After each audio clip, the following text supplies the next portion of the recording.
We live in a society which only promotes and respects hustle and 24 by 7 of grinding. Culture whose only parameter of growth is productivity generally despises or even considers sleep as the most unproductive, useless thing. Our world desperately needs a big reminder that rest is the basis of all of our activity. There are people outside who will tell you can sleep when you are dead, and it's easy to believe in such big jargon.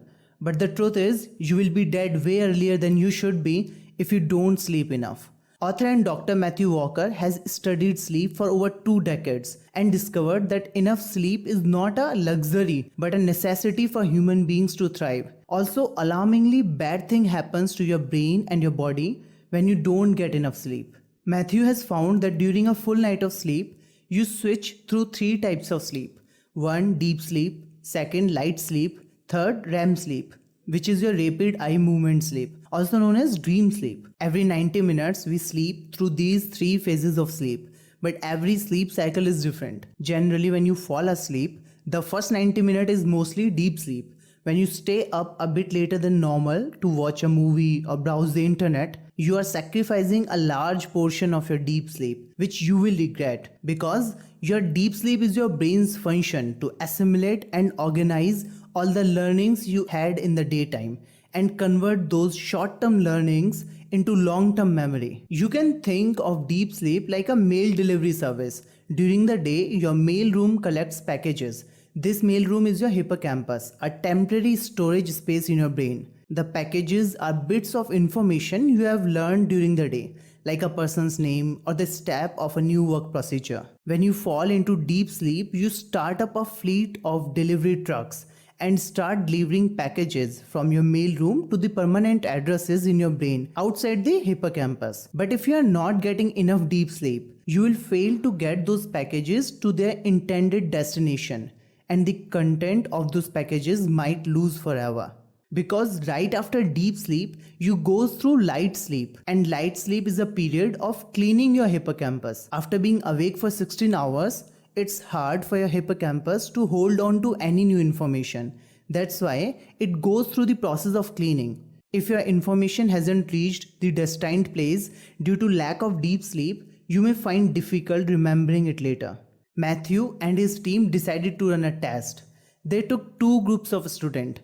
One group of students were going to get a full 8 hours of sleep, but the other group were deprived of sleep. Around noon, he had them study the same set of facts, then allowed them to get 2 full nights of sleep.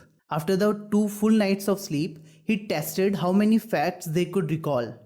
The sleep-deprived group who didn't get enough sleep and failed to clear out the hippocampus the night before learning were able to recall 40% less facts than the other group. Well, this is the difference between a topper and a failure. And a big chunk of your light sleep is scheduled at the end of your regular sleep.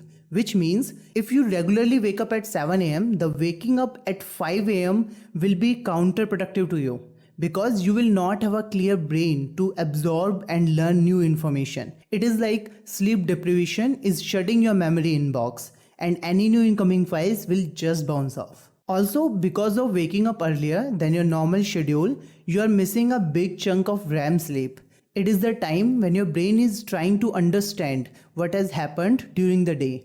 It goes through all the new information and previously stored information and try to make connections, draw conclusions, and make a story which you can understand. This is the part of your sleep which is responsible for all those creative breakthroughs that happen to people while they are asleep. Because the connections your brain makes are often bizarre and something you possibly can't consciously think about while you are awake. For scientists, it could be waking up with the solution of an unsolved mystery he or she has been working on for a long time. Or it could be waking up with the next chapter's outline for a writer. And for musicians, it means waking up with the perfect melody in mind. Well, there are multiple such events in history where a person woke up with the perfect solution which changed the course of human civilization. Your REM sleep not only offers creative breakthroughs but also emotional support to you. Walker explains that the dream we experienced during the REM sleep act as a form of therapy. It helps to move over anxiety and equip us to handle life even better. Basically, deep sleep improves our ability to recall information. Light sleep improves our ability to learn new information, and REM sleep improves our ability to make sense of that information. I would say if your cognitive abilities like your memory, imagination, learning, creativity are your superpowers, then sleep is the charging mechanism of those superpowers. But if you fail to get a full night's sleep, a full 7 to 9 hour of sleep, and miss any part of your deep, light or REM sleep, you will remember less, recall less, understand less, and live far less than what you should otherwise be living. See, sleep deprivation does not only hurt your ability to learn, but it has far significant impacts on your physical health as well. We all know your body has an autoimmune system, which is very good at identifying dangerous, unwanted elements, and then you have natural killing cells, which are very good at killing all these unwanted outsiders. You want to have a big force of these immune assassins all the time. But unfortunately, that's what you don't have if you're not sleeping enough. Experiments has showed if you restrict yourself to sleep for only 4 hours for just one single night, then there will be 70% drop in your natural killing cell activities, which seriously impedes your immune system. It even increases your risk of developing cancer, Alzheimer disease, heart attack, and even erodes your DNA genetic code. The shorter you sleep, the shorter you live. In one another study, they took a group of healthy adults and they limited them to 6 hours of sleep a night for 1 week, and then they measured the change in their gene activity relative to when those same individuals were getting a full 8 hours of sleep a night. And there were two critical findings. First, a sizable and significant 711 genes were distorted in their activity, caused by a lack of sleep. The second result was that about half of those genes were actually increased in their activity. The other half decreased. Now those genes that were switched off by the lack of sleep were genes associated with your immune system.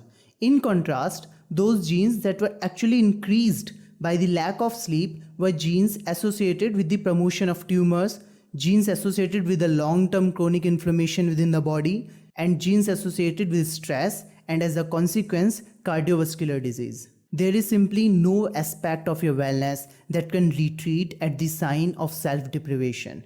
It's rather like a broken water pipe in your home. Sleep loss will leak down into every part of your physiology. At this point, you must be thinking, oh my goodness, how do I start to get better sleep? I want to give you 3 pieces of advice here. Number 1, regularity is the king. Go to bed at the same time and wake up at the same time every day. It will improve both the quantity and the quality of your sleep. No matter whether it's a weekday or the weekend, go to the bed at the same time. And the reason is that our body and brain has a circadian rhythm, and it works at its optimal when it follows a controlled sleep-wake schedule. The second tip is about temperature. Keep it cool. Our body and brain needs to drop their core temperature by about 1 degree Celsius in order to initiate sleep and then to stay asleep. This is the reason you always find it easier to fall asleep in the room that is too cold than too hot. So aim for the bedroom temperature at a little over 18 degrees Celsius or around about 65 degrees Fahrenheit. The next tip is darkness. You must understand that the concept of 24 hours of light is very new to humans.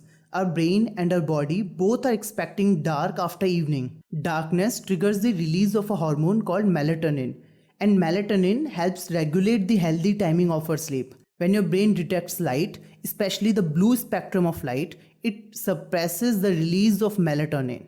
That's not good for you because melatonin triggers your first sleep cycle and provides the initial push you need to fall into a deep sleep. Using your phone or iPads late nights, even at a lower brightness, can suppress melatonin by 50% or even more. If you really need to keep some lights on, it's better to be of a red color that emits almost no blue light. Here is a little hack for you, which worked amazing for me. Take a hot shower just before you go to sleep. It will reduce your core body temperature and will calm your mind. This will be an appropriate situation for initiating a deep sleep. Also, use physical alarm clocks in case you need an alarm to wake up on time. Otherwise, using your phone as an alarm and then keeping it near to your bed will increase the probability of you using your phone or checking your social media instead of sleeping. Well, that's my condensed version of book Why We Sleep by Matthew Walker. If my efforts have added values to your life, The best way you can thank me is by sharing this video, subscribing to my channel, and buying me a book. Stay tuned because I will keep uploading such mindful content which helps you in improving the quality of your life. Thank you, and I'll see you with the next video.